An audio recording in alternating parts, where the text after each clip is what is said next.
Hi there, and welcome to the Barbara Young channel. Today I'm going to give you an overview, or give you my view of the craft of Nalbinding. Now, it's something that I've been looking into. I've had a go at it, so I decided I'd do a bit more research on it and find out a bit more about it, about its history, about where it's come from, where it's spread to, and just sort of let you know what I have found out. What I'll also do is give you an example and show you what I do, how I do the Nalbinding, and just so you can see what it is that I'm trying to make or do with the craft. So yes, that's hopefully going to be quite interesting. The information that I've got and what I've found out about it, I got from several different sites. So what I'll do is I'll put links in the description as to different places where I found out information and that about it, and what there is to know about it. I mean, if you want to go and have a look and explore those resources yourself, then please do. And there are probably many more resources that I haven't yet seen or found. And what I'm doing is just giving you a very brief overview. There is so much more information out there, but obviously that takes a lot of time to look into. I just want to let you know what I found out so far. Now, there are also some books on the subject, and they sort of teach you how to do it or tell you about the craft. Now, I've not bought any of those books. I've not gone and got any, so I don't really know what they're like. I can't say whether they're going to be useful or not, but it's a case of what I'll do is, again, put the links in the description. So if you want to go and have a look and maybe get one of them and see what they're like, then please do. We're all able to go and follow our own resource trail, as it were, So for me, this is just my quick overview of what Nalbinding is. So yeah, let's have a look at that. So the first thing I'm just going to dive into is actually the word itself, Nalbinding, Nalbind. How do we say, what does it mean? So the word, I believe, is Scandinavian in origin. So Nalbinding, basically in English it means needle binding, or to needle bind. Nal being needle in the Scandinavian languages.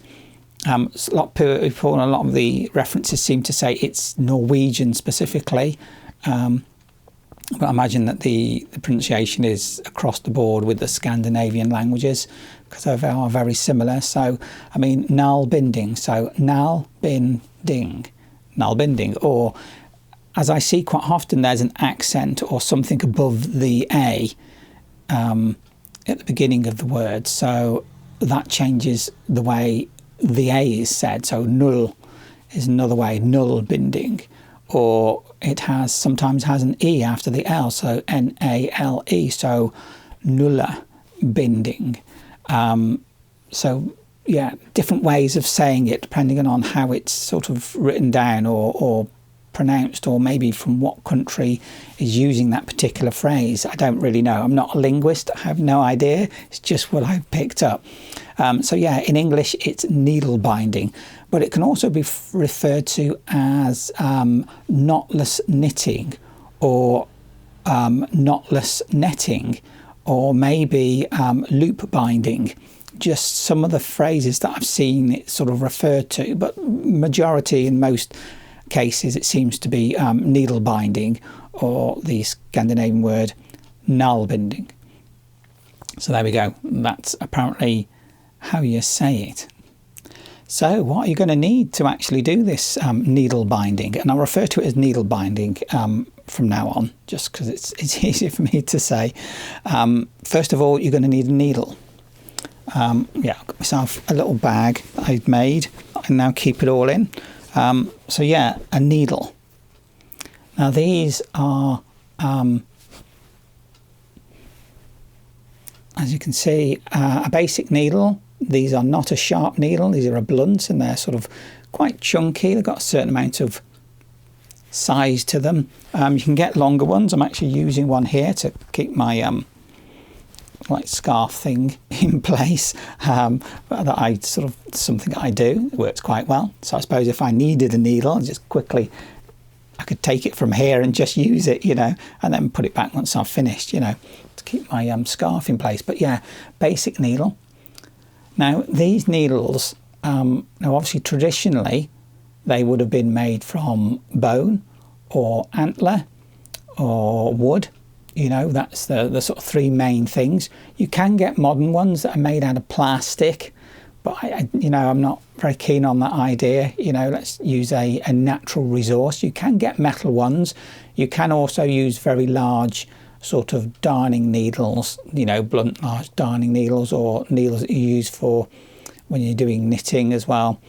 But I prefer this. Now, obviously, not everybody is happy with things that have come from an animal. So I would say if that were the case, then get some wooden ones, because that way you are using a natural resource, but you know it's not come from an animal. But I mean, for me, if this is bone, hopefully it should be from a sustainable resource. If it's antler, if you think about it, deers lose their antlers, so then it's on the ground. It becomes a natural resource, and our ancestors, I'm sure, would have used antlers all the time, and we know that they used them all the time for many different things, from digging, from mining, from collecting, you know, materials from within the earth, to actually using them as a tool, like with flint knapping. They would have been used in that form. So I'm sure that they would have taken pieces off them and formed and made things like needles and that as well from antlers. Absolutely amazing resource that is always going to be there. I mean, like I say, the deers shed their antlers anyway, so they're a natural resource that you don't have to harm the animal to get hold of. So yeah, there you go. So, but I think this one is probably bone. Now, the other thing about them, if you can see this, is that it's got holes in it. Now this one's got 2 holes in it. Quite a lot of them will only have 1 hole in it. There's no particular reason, I don't think. Sometimes it could help with looping the yarn through it, but there's no particular reason why you have to have 2 holes. You can have one with 1 hole in it and it still works just fine. So there we go. But this is the one I quite like. I've been using this one a lot. It's a really good one. It's really nice in my hand, and each person's going to be different. So what about the yarn? Now, the yarn basically is a wool, 100% wool yarn. That's what's pretty much used. The main reason for doing that is, one, because, well, that's what our ancestors would have used, a natural fibre, a wool yarn, and it's easier to splice together because, unlike its, I call it its relatives, which are knitting and crochet, especially crochet, they are akin to them, but it is different entirely in the way that it's done. What you do with this, you'll take a long section and then you will do the needle binding, and then you will take another section and you'll have to felt the 2 ends together to make a continuous length, and that's how it's done. So obviously you need something that can be felted, so wool, 100% wool is what would be used. Like I say, our ancestors, that's the resource that would have been available to them. They wouldn't have had modern fancy fibres at all, would they? Even quite recently, you know, it still would have been a natural fibre that they would have used. Now, I'm using this, which is an Aran weight. So it's a nice weight of single strand wool, and it works for me. I find it quite easy to work with, and I find it's nice. It makes some nice garments with it. You can use lighter weight wool and yarn if you want, but obviously that's going to make your project a lot longer to do because it's going to be much smaller, and you create a smaller, finer textile with it. So yeah, so I like that Aran weight one. Now there are 2 techniques to doing this as well.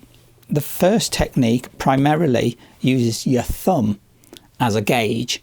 So with this technique, obviously there are no such things as a standard gauge or format, because each person's thumb is likely to be different from the next person. So you know, you can't sort of say you have to do this many loops to get to a certain point. It doesn't work like that. It's a bit as it goes, you know, as you find it, as each person. If you're making a mitt for yourself with your own thumb, but then if you're making a mitt for somebody else, it might be different, but there you go. But yeah, there are two techniques. The other one being is that you don't use your thumb at all. You actually use the needle as the gauge. It's not a technique that I've tried. I've not looked into that yet. I've just started with using my thumb as my gauge to actually create the loops with the needle. So yeah, two types, two styles. And there we go. That is materials and tools, really. A needle and some wool. And your thumb. So, yeah, I think what I'll do is I'll get started on a piece, and then I'll talk about the history and little bits and pieces that I have found out. So what I'm going to do is just do a bit of needle binding and read a little bit of my notes, and just read through my notes. I've got some notes.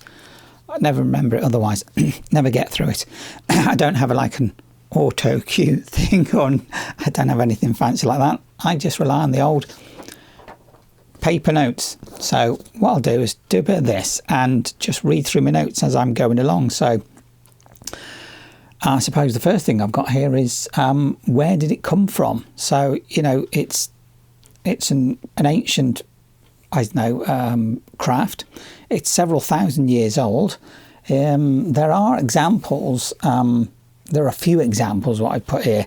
As the textiles tend not to survive in the archaeological record, things decay, not like the walls and stuff that you get, and they show about these Roman villas or even stuff that's older than that. If it's stone or something hard, it tends to survive and do quite well. But textiles just don't survive. They're just not the type of thing that do. So we've got very little, but we do have some examples going back 10,000 years. There's an example from Israel.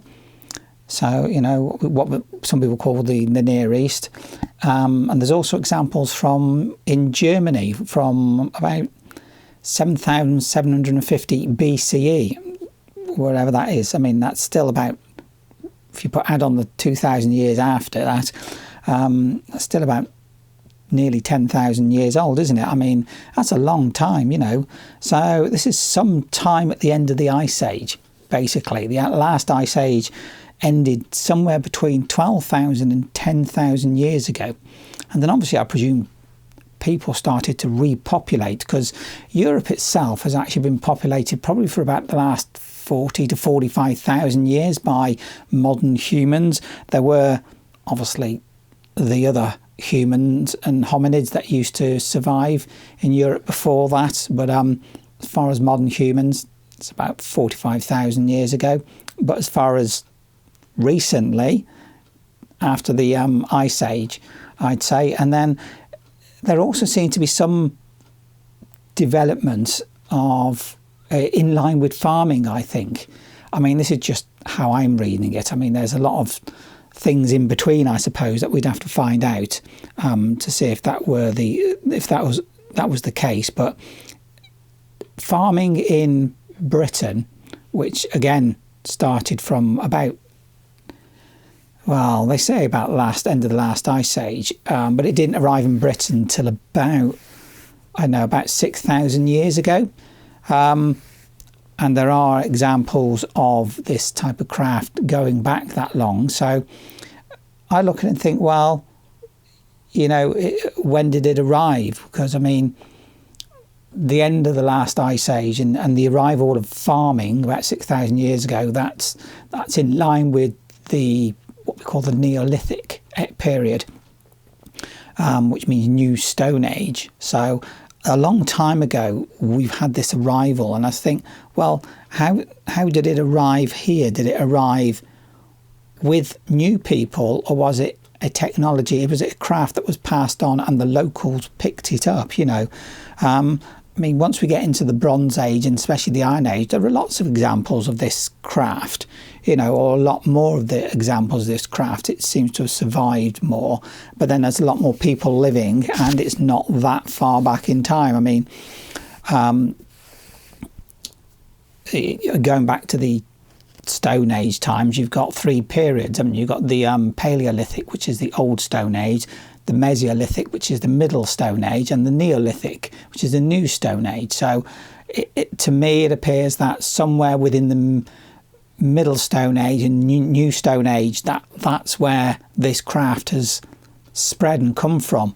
But it appears that, you know, it's come from sort of like we call the Near East and in the Middle East. I mean, there are examples of this, you know, after that time in the Bronze Age and Iron Age. You know, you've got the Roman Empire that would have seen this sort of craft, places like Greece, North Africa, Egypt, into Syria.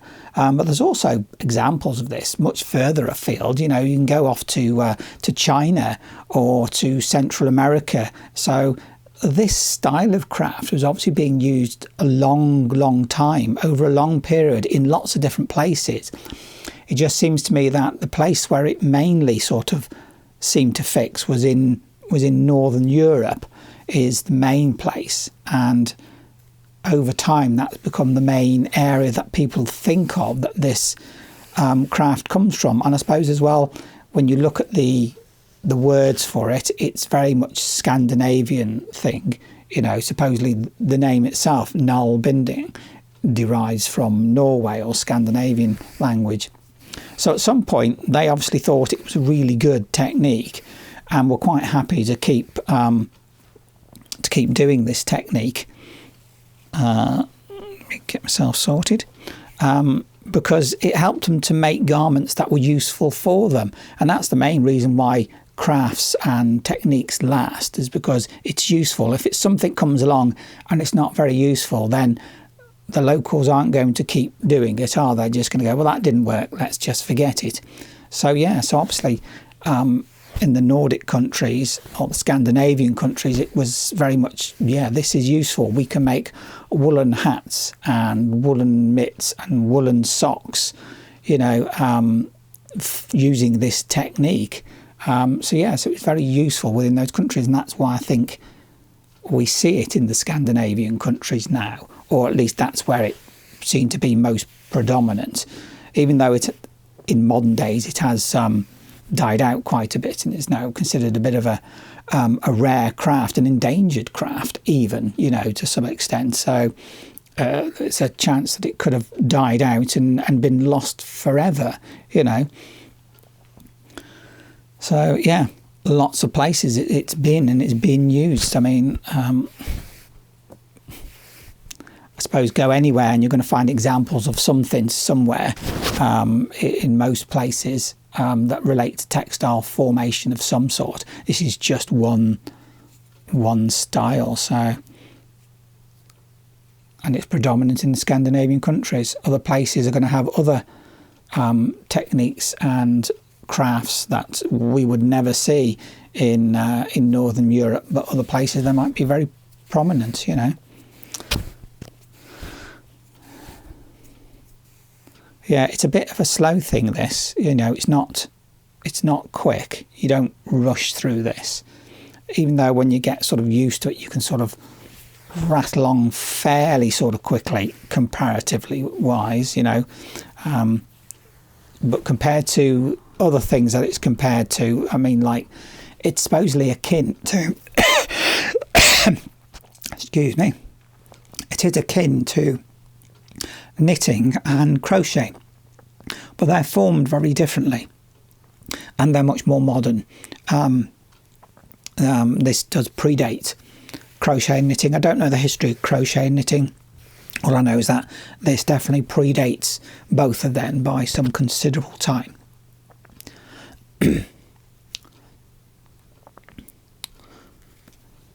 Yeah, quite relaxing as well, really.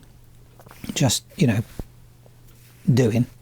So it's got a bit caught up there. So I can get that tidied up. There we go.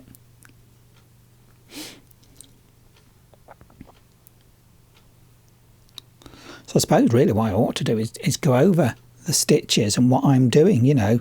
At the moment I'm doing a stitch that's described, I think it is the, if I'm doing it right, the Oslo Stitch, which is supposedly one of the most simple and basic stitches that you can do in needle binding, because it only revolves like one one new loop and one old loop, you know.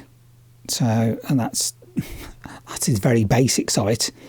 Yeah, I've got here such simple Oslo Stitch, and it's called the Oslo Stitch because that's where it's from as well. I mean, that's the other thing as well. Stitches, there are actually lots of different stitches.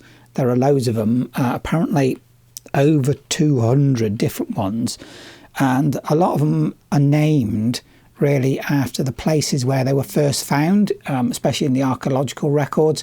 You know, if they were doing some dig or something and they find some textile and it turns out that it is this needle binding, then if it's different, once they've studied it and found that it's different, then they go, well, that is that style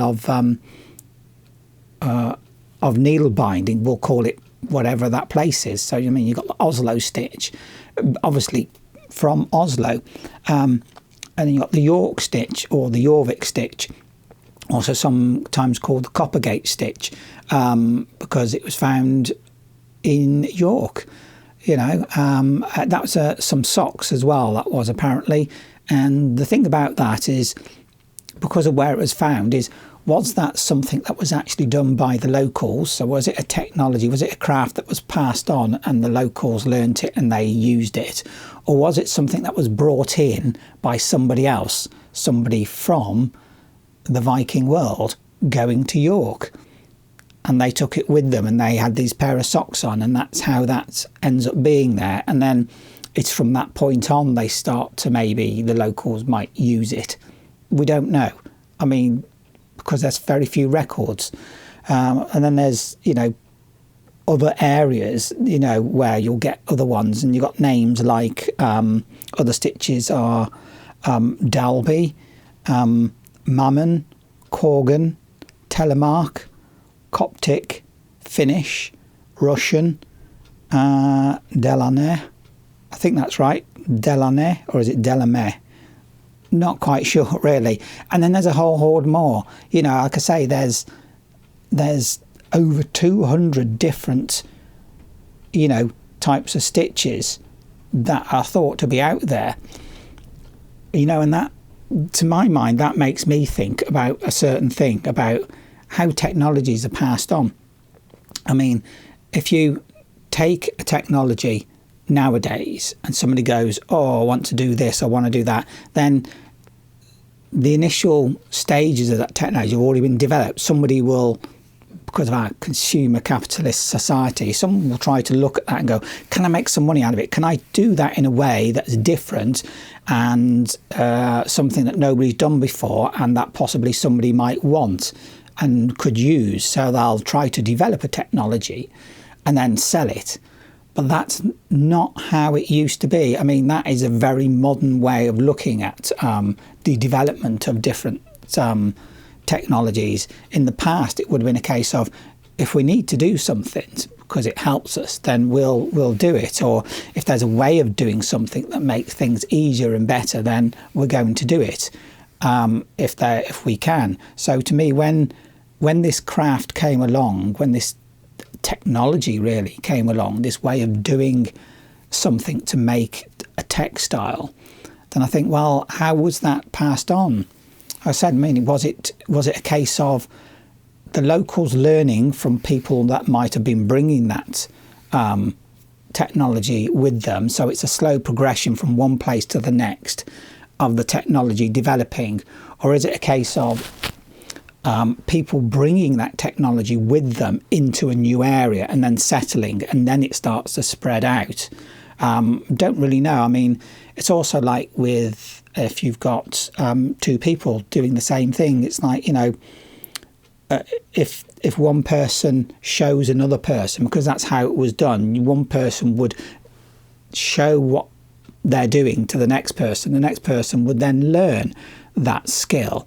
And then once they've got the basics, then they would start to develop it and start to put on their own sort of techniques, their own spin on it, as it were. Their individual traits start to show through in the actual way that they will construct the craft, and use it. So even though you might have two people that are doing the same task and doing the same craft and using the same stitches effectively, there might be a difference in it. But I suppose we just don't have enough evidence to show that type of progression. I mean, it's a bit like having a parent and a child, and the parent's going to show the child the technique because obviously they want to pass it on. So they want them within their group, within their society, to be able to have this skill because it's useful to be able to make these items. So they show them how to do it. They show them the basic stitch that they might use. And then as the child gets more skilled at doing the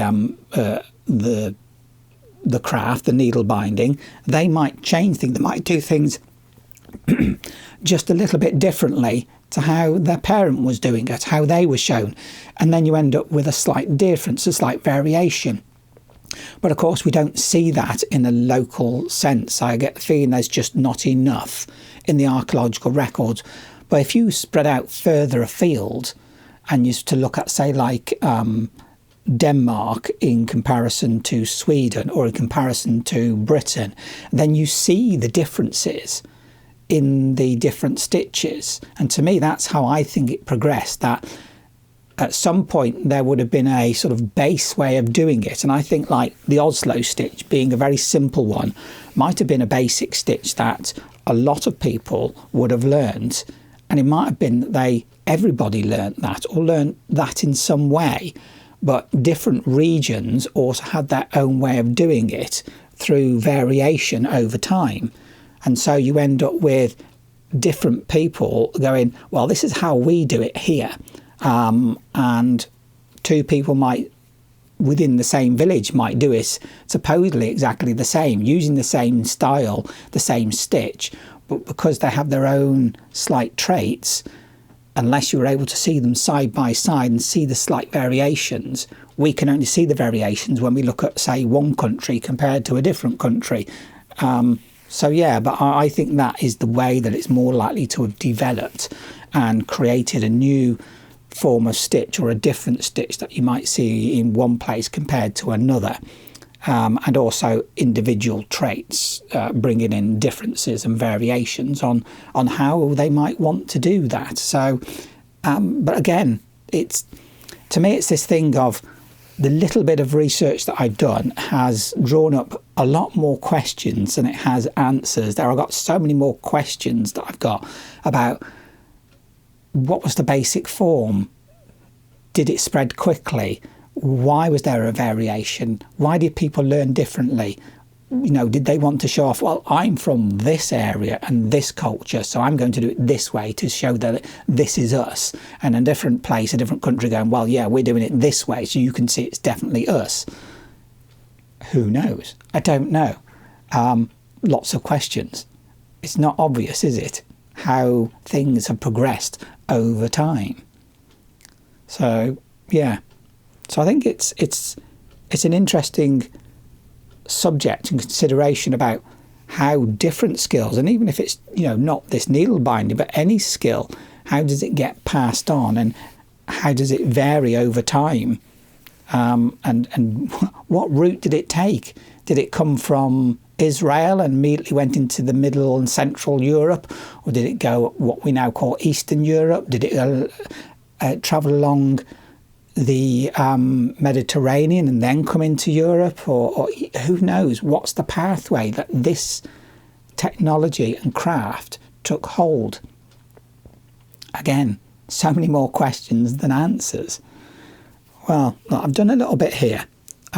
So what I might do is actually bring the camera closer and show you what I'm doing so you can actually see what this is all about. So as you saw, I was doing a bit of this while I was chatting. Now, I'll try and get my thumb in the right position so you can see what I'm doing. But basically what we've got is two loops on here, and we're picking up a loop that we've created beforehand on the back there. Now, as far as I know, this is the Oslo Stitch. So I'm going to take that one there, which is my second loop. This loop here is my most recent loop, the newest one. And then there's, because I've got 2 on the thumb. I'm going to pick up that one, and then I'm going to go through the old one on the back there. And I'm going to go through it, slip off the one loop off my thumb, and then go round the back of them and underneath this loop and my main lead. They call it something else. I call it my lead stitch or line, main line, and then I draw it through until, as it gets to the end here, you see that it makes another loop on my thumb, and that's what happens. So again, I'm going to go through this one, then through that loop at the back, take off the loop from there, twist it, and then go underneath, and then draw the whole thing through. And like I say, if I'm right, this is the Oslo Stitch, which is the most simple of the stitches. Now, the thing about this is, once you've got so far, then basically you've made a long piece. And the way I look at it is that when I'm holding it like this, on this side into my palm, that's the top. And this on this side is the bottom. So I know which side is top and bottom of that length. Now what I need to do, if I was in most things, is that we're going to make a loop. We're going to create something that's circular in the round. So we need to bring this round onto itself. And of course I've got to make sure I get it on the next stitch onto the top of this piece.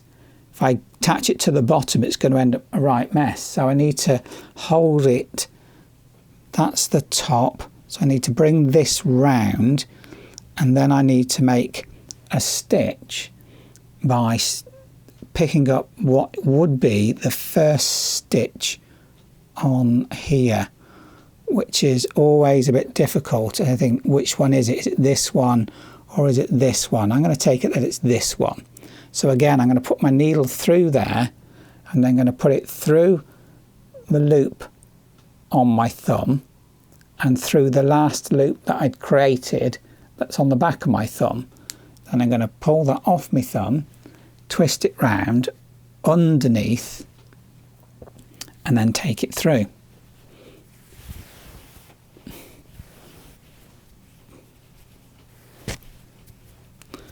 And there we end up with my next loop. And then we do the same thing then. Now we've got this started, that's the top of the piece, and I need to pick up the next stitch along the top there, take it through the thumb. Some people take it off the thumb at that point. I don't always, I tend not to. So then I've got to tend to take it through the one on the back, twist it underneath and under the loop that's still on my thumb and my main piece of yarn, and bring it through, and then just keep on going with that. I always try to move it down my thumb. I always end up too far up my thumb, I find, and then it makes the loops a bit too big. But never mind. So that's my loop. So now I'm going to find again the next loop, which is that one.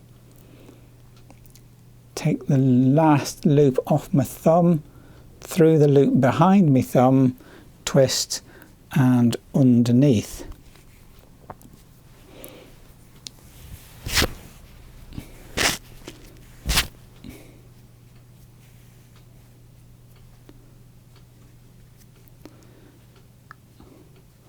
and just basically I'm just going to keep on going like that to create my my piece.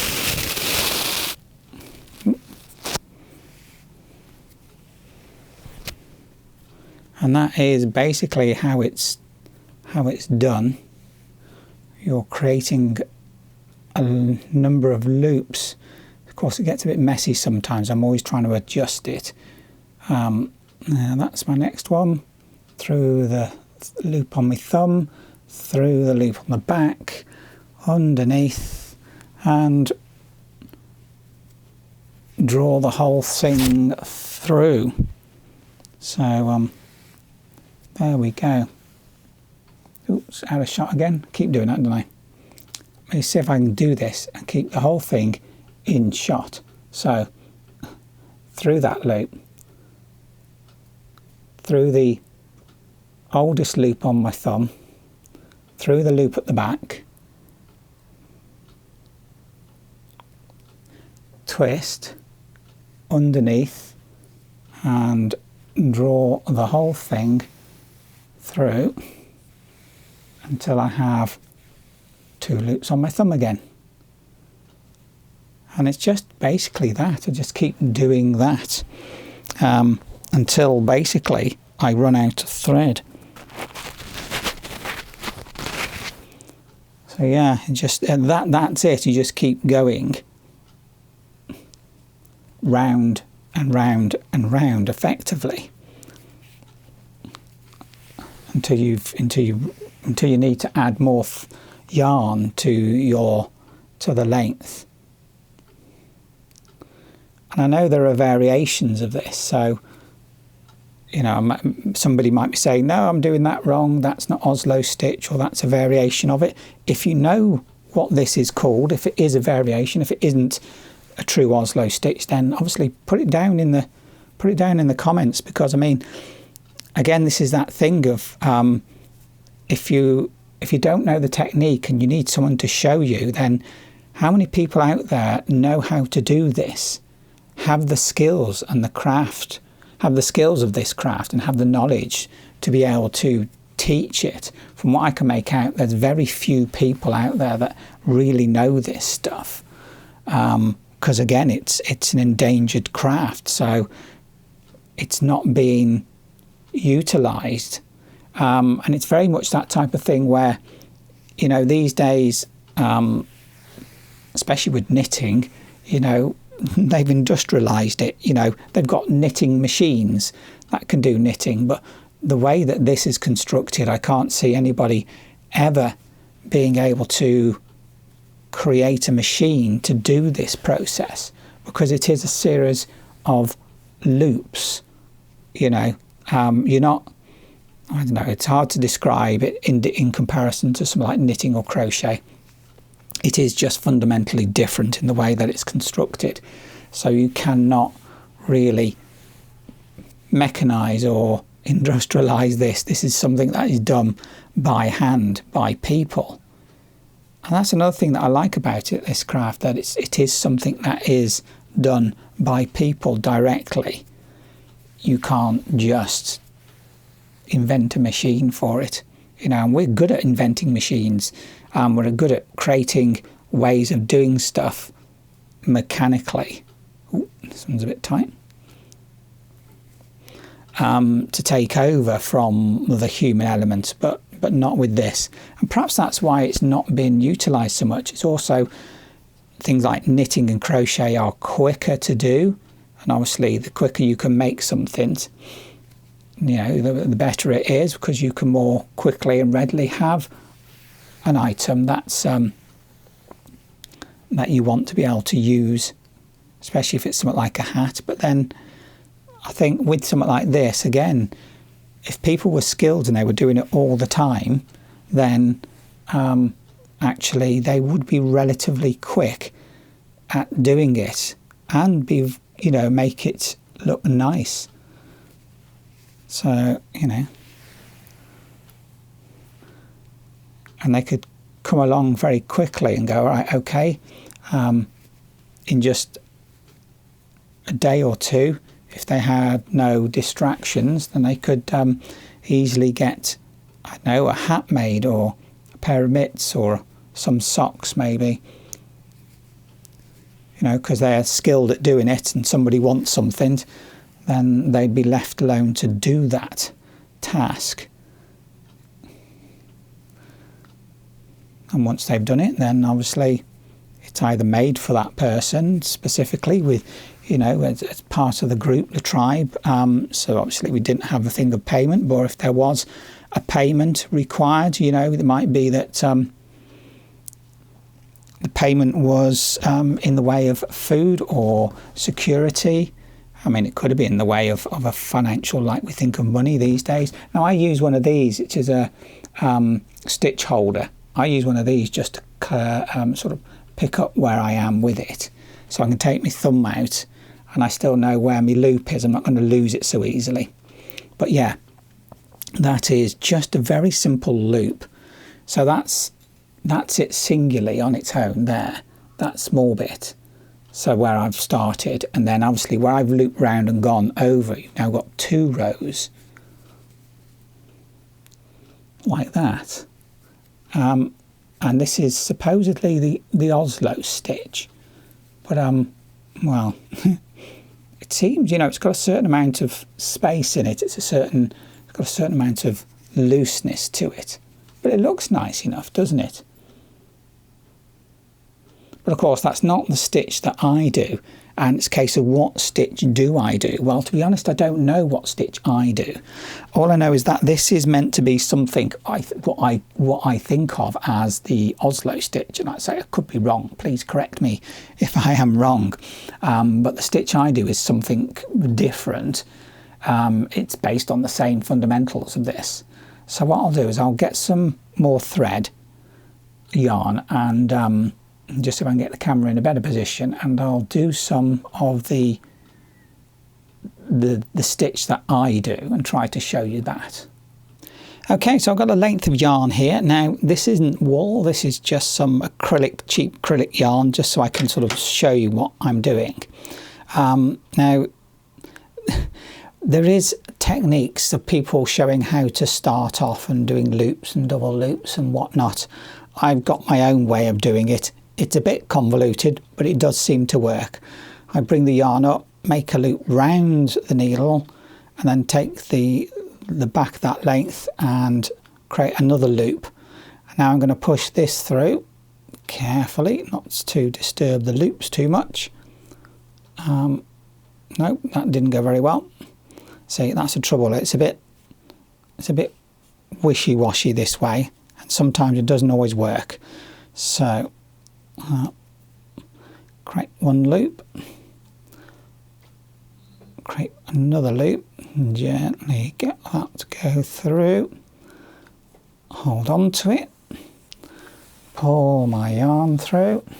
Of course, there are ways of looping this yarn so there isn't so much of it hanging out, as it were. Got my first loop round my thumb. Now I need to come back through these 2 loops I've made, through the front of them, so that through the front of that one, twist through the front of the next one, twist underneath my loop and my main yarn, push through,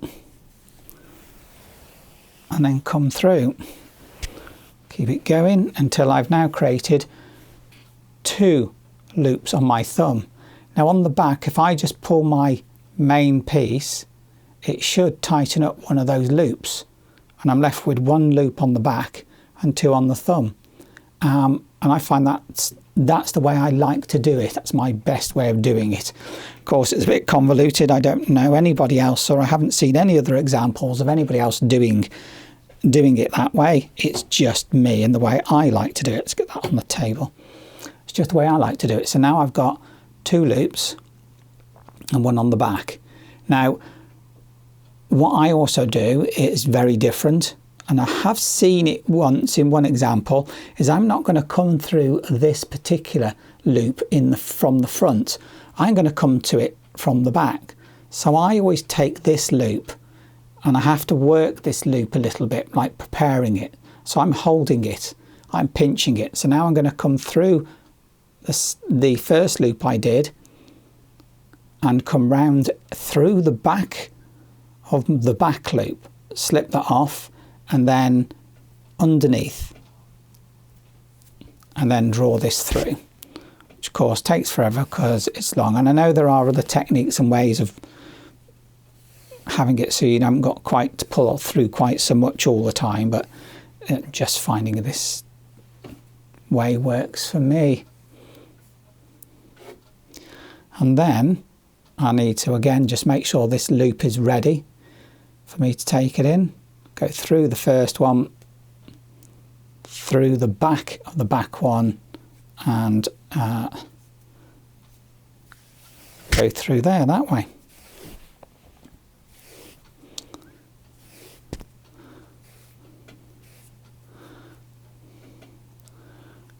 Prep my back loop through this one, through the back of the back loop, and through. So this really, when you look at it, is very much like, I suppose, like the Oslo Stitch. I'm just creating a length of textile. I'm creating a length that I need for my initial point, or initial starting point. I mean, and you'd make this, you'd do as many of these as you needed. You know, you'd make it as long as you required it to be. You know, if you required it to be something that's going to go round the wrist and make a mitten, then that's how long you need to make this initial length. Whereas if it's something that's going to be a hat or something else that's going to need to be much longer, then obviously you just carry on until you've got the length you want. Mind you, that said, hats can be a bit different, because with hats you can start, just draw this length a bit. You can start by starting at the top, and then you circle out from the top of the hat. So you're going to go round and round and round, which means you have to increase your stitches to keep it sort of flat. Otherwise you just create a tube, which is great if you start here and you're doing mitts. You're just creating a tube that goes up. So under through the back of that one, and just keep on going.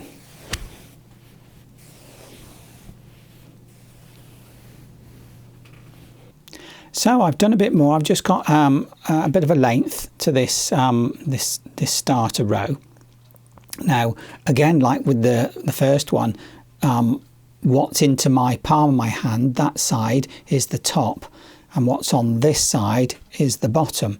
But there's a difference in this, in the way that it looks compared to this one. I don't know if it's going to be able to see it, but what you've got is that this is much more open, and it's got more texture to it. There's a ridge in there, there's more texture. So by going through the back of that loop here, instead of going through the front, I'm going through the back, then I've created a flatter piece. Of course, when you're doing this, it actually ridges up. It's a bit, and you have to sort of draw it, pull it a little bit to draw it flat so that all the stitches sit nicely. But I've got a flatter piece. So now I need to attach this. So if that's the top there, I've now got to bring that top round, and I've got to attach this on there. So let's find my first proper stitch. I could count this one, but this is the loop. This is the first loop that comes round there. So I don't want to use that. I want that one there. So again, I go under the second loop on my thumb, through the back of this loop behind my thumb, just flip that loop off, and then underneath the back, and push that through until I have two loops on my thumb. Then I need to pick up the next loop, but with this, first of all I prep the back loop, that's what I do, and then I'm going to pick up the next loop, which is this one here. But I'm also going to pick up the loop that I've just done. See how that goes? That's already got one through it. This doesn't have this loop through it. So I'm going to go that stitch and that stitch. So it's a new one, an old one, second loop on my thumb, through the back of the loop behind my thumb, flip that loop off, and then underneath the back of those two and my working yarn to then draw that through. Make sure I don't get anything caught up in there.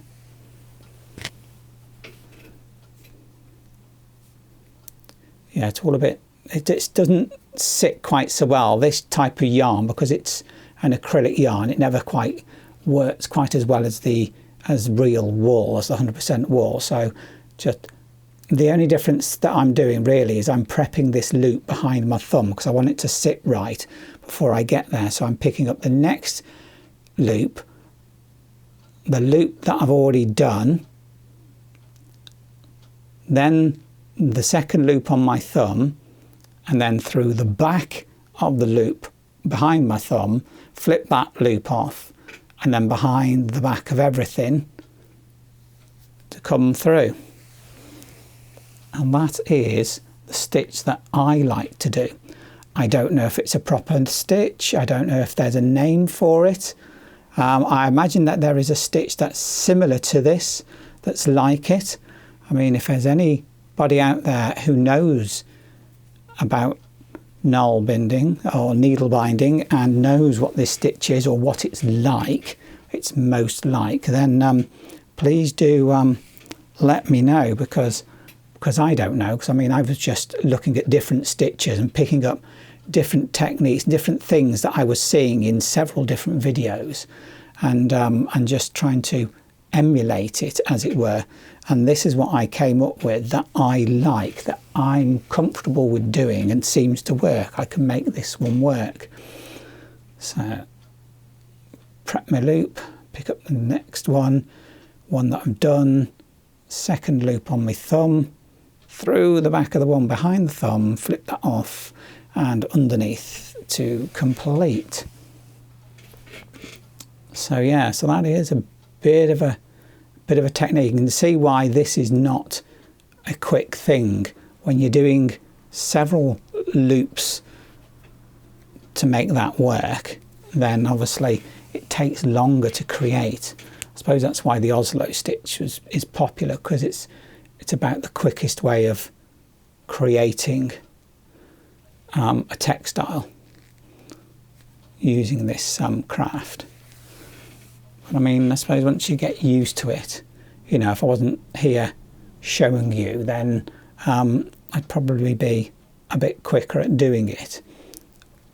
And you get into a rhythm of doing this. So, you know, it's not like it's very slow, but it's slow enough.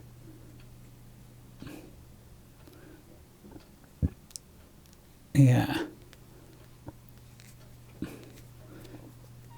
There we go, and it sort of slowly starts to come along until you've got, say, you sort of have to pull this a bit to get the stitches to sit nicely on the back. I'll tell you what, I'll just see if I can just do a couple more stitches just to, this is the other thing, making sure you pick up the correct loop at the back, because I have picked up the wrong loop before now, and then it makes a hole or it doesn't look quite right.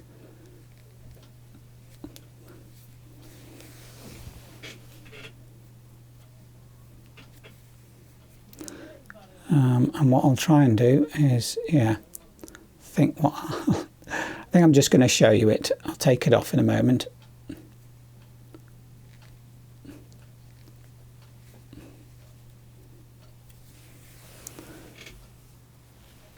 So just stretch that out a bit. Just going to get one of my needle holders. Oh, there's one.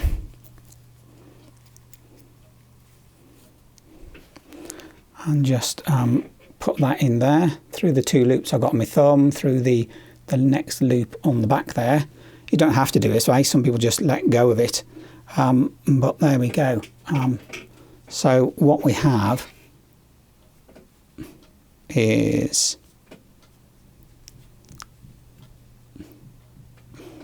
you can see, there we go, there's the 2 side by side. I don't know if this is showing up well. Let me bring this light across. So this is the first one with the what I call the Oslo stitch, and then this is the one that of the stitch that I do. And this one is much flatter. It's much more of an even stitch. It's less bulkiness to it, and it makes quite a nice stitch, I think. And if I were to use a finer yarn, I'd probably get quite a nice close textile, whereas this is more open textile, more likely to stretch a bit. But yeah, that is the Oslo, I think, if I'm correct, and this is my style, this is my stitch, whatever it might be, because I just don't know, to be honest. So there you go, that's Nalbinding as far as I can see. It was just something like a needle and some wool, some 100% wool, some proper yarn.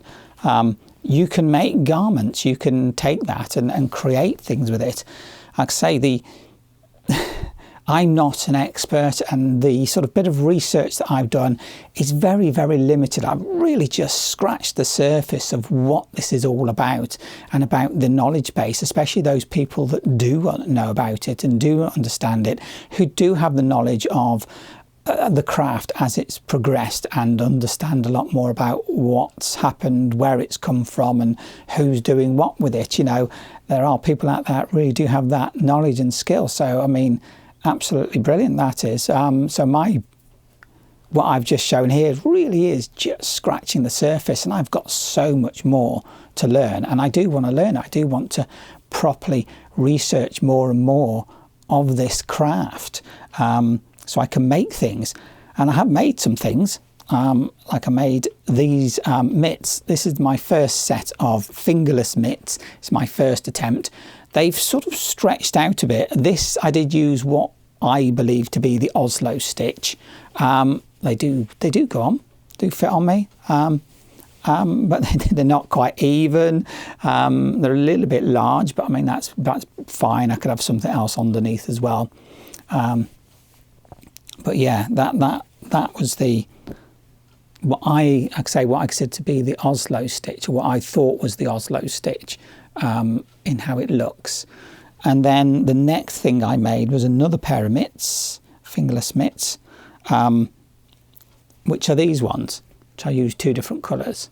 I've been wearing these quite a bit, and you can see they do. That's the one thing about it, because it is wool, it will sort of bobble and mat. But the thing is that as this felts, as though it's worn more, the more it'll felt up, which means it'll make more of a single textile that's much more warm. So it gets warmer, supposedly, the more you wear it. The only thing is I hadn't learned about how this thumb hole works. These have stretched out a bit, and I'm sure there must have been a technique for putting a loop in just where that divide is, so that they don't stretch out. And again, is that something that we don't know? Is it something that we've lost? Is there a technique for doing that to help prevent that from stretching out at that point? I've no idea. Again, that's something I'll have to look into, or maybe experiment with myself to see if there's a way that I can do that helps stop this from stretching out, because these holes were somewhat smaller when I first made these. But yeah, nice and warm.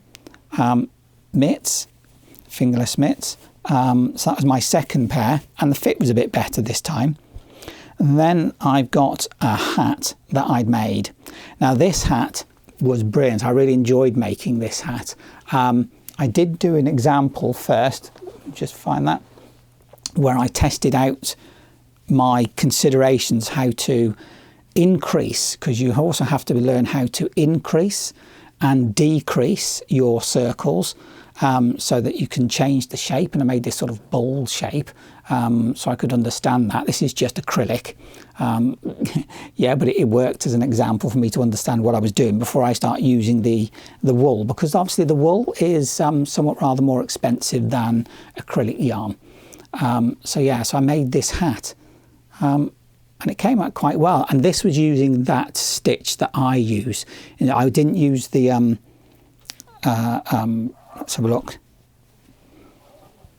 As you can see, they look different. This is the Oslo Stitch, or as I believe it to be, the Oslo Stitch, and this is the stitch that I've been using, whatever that might be, and it's created that. So it's a much nicer look, and it's quite flat, and it really does, as it starts to felt, it creates this nice solid piece, but there's a bit of give in it. And then I decided to make another hat, which is this one, which has got more of a flat top. And again, I had to experiment by using, when I did that ball, to learn how to create a curve that's going to drop in quickly. Because again, I didn't know. I mean, there are videos out there telling you about how to increase and decrease, and maybe to do a bit of shaping. But again, until you do it yourself, or if you were shown how to do it directly in person, then really it's a thing you have to sort of just practice and have a go at and try and see what happens. But yeah, I made this hat so it's got more of a flattish top to it, which is brilliant. I did put this extra bit at the bottom, this colouring, so I've got the black at the top, this grey brown mainly, and then I had this strip, but I didn't quite have enough. I using this, what was left of this, and I didn't quite get to make up at the back, but never mind, that's not a problem. So yeah, and again, this is using the stitch that I like to use, my stitch. If somebody knows it, please tell me. But there we go. So yeah, so now I've made 2 mitts, fingerless mitts, 2 hats, and supposedly you can make things like socks and proper mitts and gloves, and I could make a scarf, I suppose, or, you know, like a snood type thing, because it's done in the round as a natural form. It goes round. But like with this one, you start at the top and create a small loop, and you loop it round, and then you have to increase quite quickly. And then once you want to come to the sides, you stop increasing and it forms the side. But with this one, I had to also do some decreasing to get it to shape how I want it. So yeah, there you go. There's some examples of it. So all in all, it's quite a nice craft, and it's good for me to just sit down and do it. You know, have a video going in the back, you know, YouTube or something, you know, that I'm watching, and just let it go on its own, and just think about what I'm doing. And it's not like knitting. You have to think, well, I've got to knit, purl, drop, forward, yarn, 2 together, whatever. It's not quite that technical, really. You can, once you get into rhythm of the stitches you're picking up or moving on, then it gets into a sort of quite a good rhythm. So yeah, all in all, Nalbinding is proving out to be something I'm really quite interested in, and I'm enjoying doing it, and I want to learn a lot more about it. So a lot more research needs to be done on my behalf to really understand what this craft is all about, and hopefully by doing that we keep it alive, and I keep it alive, and that hopefully other people will become interested in it, and also be able to keep the craft alive, so that it is going to be continually used. Because I mean, in cold weather, if you want a proper woolen hat, this will give you it. Absolutely. So there we go. That's my take, a brief overview of Nalbinding, or as I would call it, needle binding. So there you go. So if you like this video, please do give me a like. Just click that thumbs up button. Subscribe. That way you'll get notifications of when my videos come out, especially if you click the bell icon. Please do comment. I do love reading your comments and what you're doing and what you're up to. And if you've got some understanding or knowledge about Nalbinding, or you understand what I was doing and you'd want to, you know, add to that, then please do. I would love to hear what other people are thinking, if you have some knowledge of it. And if you don't have knowledge on it, just let me know what you think. what you're up to and what you liked about it. So there we go. So all in all, that's it from me with this video. So just time for me to say thank you very much for watching, and I look forward to seeing you in my next video. Bye.